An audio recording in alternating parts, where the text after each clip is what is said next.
Hey everybody, it's Phil Sterzullo from Select Software Reviews, back with Whiteboard Wednesdays, and today we're talking about your diversity and inclusion strategy and leaky buckets. Now, leaky buckets generally refer to products that have a very high attrition. So if you think about a company like a website that maybe sells mattresses, for example, you might go on that website and buy a mattress, but chances are you're not going to come back next month and buy a mattress. You probably aren't going to go back to that website for another 5, 10, whatever amount of years. And so that company spends a lot of time trying to acquire you as a customer, a lot of money, and then you sort of go away and you forget about them probably the next time you buy a mattress. Not a great business to be an investor in or to start. The flip side of that is something maybe like WhatsApp or another messaging app where you start using it and it becomes part of the fabric of your life. That's how you start keeping in touch with friends and family and colleagues. And in addition to using it a lot, you probably also invite friends to it as well, because the more people who are on it, the better it is for you. Let's talk about this concept now within the context of diversity and inclusion.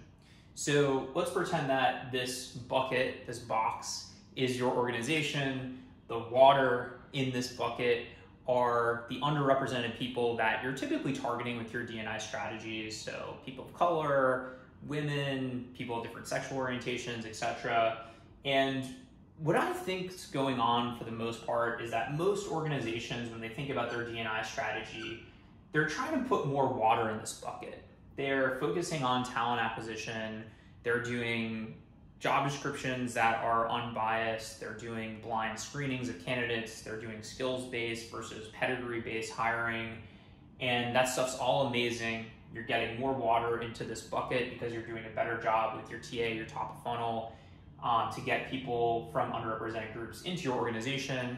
However, I think one thing that companies really underestimate is that if you have a leaky bucket here, if your organization has a poor track record of promoting underrepresented folks, if people don't feel like you have a truly inclusive environment, if it's not really that meritocracy and still kind of based on pre-existing hierarchies and power structures, you're going to have a huge problem, because the water that you go in is just going to fall at the bottom. It's just like that mattress company where we spend so much time and effort trying to get a customer.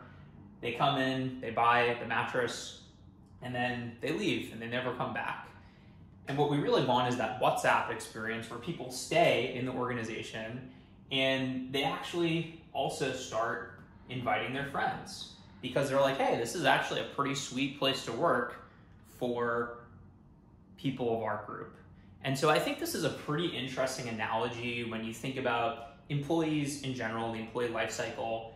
We spend so much time recruiting. We want people to be happy, to have internal mobility, have awesome career paths, to invite their friends, etc. But I think this is especially poignant for D&I, because I think a lot of people get into the organization and they're like, man, this is not for me. I want to find another place to work.